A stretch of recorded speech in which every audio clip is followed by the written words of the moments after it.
Of course, thank you for staying up late with us here on The Factor Uncensored, and we want to thank our guests also as well. A conversation about the birds and the bees is an important one to have, but some say Black and Latino fathers are waiting way too long to educate their sons about this. It was a study by the Annals of Family Medicine. Researchers spoke with Black and Latino fathers, men, along with their sons who were between 15 and 19 years old.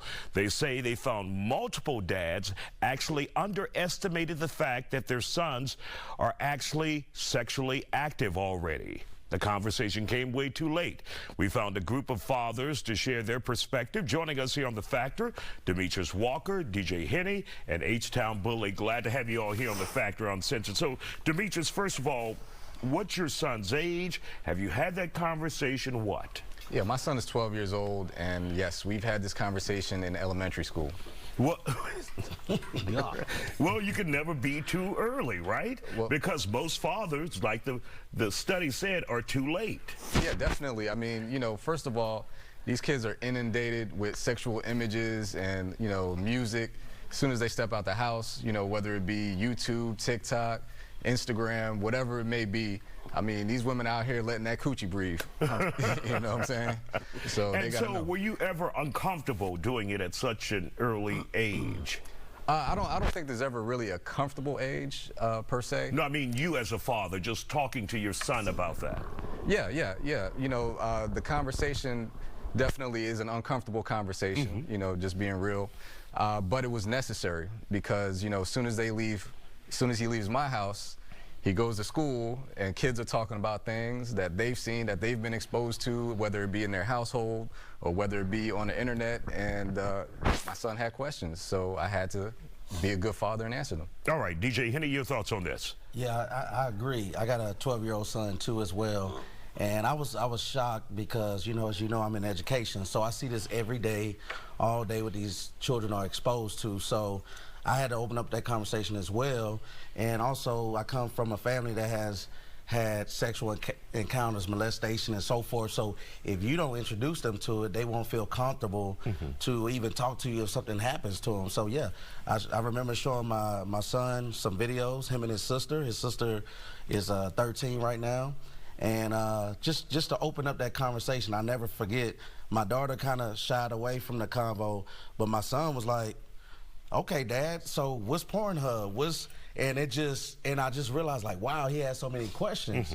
And those were the things that he may have been picking up from school and friends that you didn't know about, but now he's telling you since you opened that conversation. Correct. So it's really important. You got to get it out, because if you don't do it, they're going to learn it from somebody else, and it's going to be the wrong person. All right, H-Town Bully, your thoughts on this, and have you had the conversation with your kids? Yeah, I'm going to echo what he said. Like, when they're at a young age, you want to remind them that nobody's supposed to touch them in certain areas. You know, don't ever, if something ever makes you feel uncomfortable, you need to let us know. If someone is making you feel uncomfortable, then you got to explain to them, you know, if you have kids that constantly go to the doctor, you know, hey, they're going to touch you here, they're going to touch you there, but it's okay, I'm right here. You know, you need to let them know that certain situations are okay when we're present, you know what I mean? But that they can't, don't let anybody else make them feel uncomfortable, you know, because it's a no-no. And then, I don't know, I talked to my son's 17, and I talked to him, you know, when he was younger about, you know, the birds and the bees. I don't know what side of the world they did his research on, but since I'm a daddy of 4, you know, I was like, man, I started way too young, player.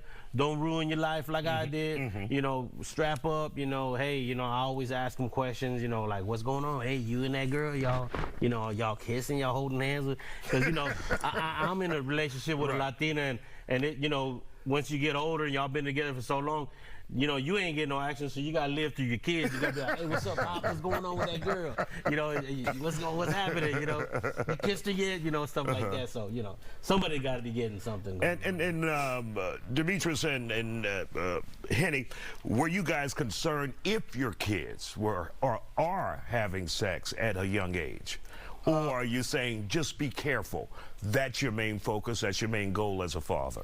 Well, the main focus is education, because the younger kids learn about sex, the less likely they are to have a pregnancy occur or a sexually transmitted infection. So, you know, really just making sure that they had that education, that he had that education early to avoid those outcomes was my main concern. Do you periodically check with your son and like what's going on? I'm still checking because, you know, he'll start out with something innocent on YouTube, and then next thing you know, I'm hearing all kind of crazy stuff going on, and I'm like, yo, what's that? What's up? Let me plug your cable. Yeah, what you know about this? Yeah.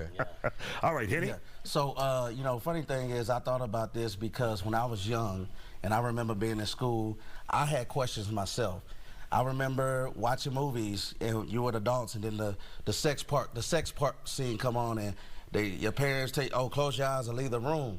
Well, guess what? That kid is still thinking about that. So my 3-year-old daughter today, she's very aware. Girls, as you know, girls are much more aware of things first, and especially with a female, you gotta educate them, and you gotta let them know. So I know that they're exposed to TV much more than we were when we were younger because they got the social media.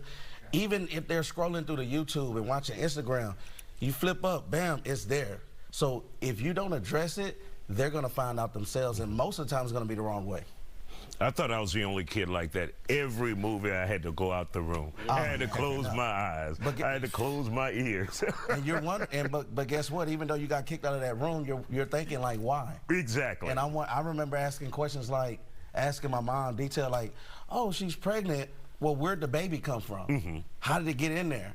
And I know these are questions. You're talking about a kid who thought there was really a stork out there. They're asking these questions and they're wondering. So you have to educate them. There's many videos. There's educational video. The good thing about YouTube is you can find something. If you don't have the right words, you can find a video that will be a cartoon that's age appropriate that will teach them about puberty. Especially you have with these foods, I think, you have girls having menstrual cycles starting at 11, 12 years old. They're developing. So mom, they got to sit down, they got to educate these students because the kids are doing things. There's a lot of times we catch them at school doing things in the corner. So you got to do it. All right, we want to thank you fathers for joining us here on The Factor Uncensored. We have much more.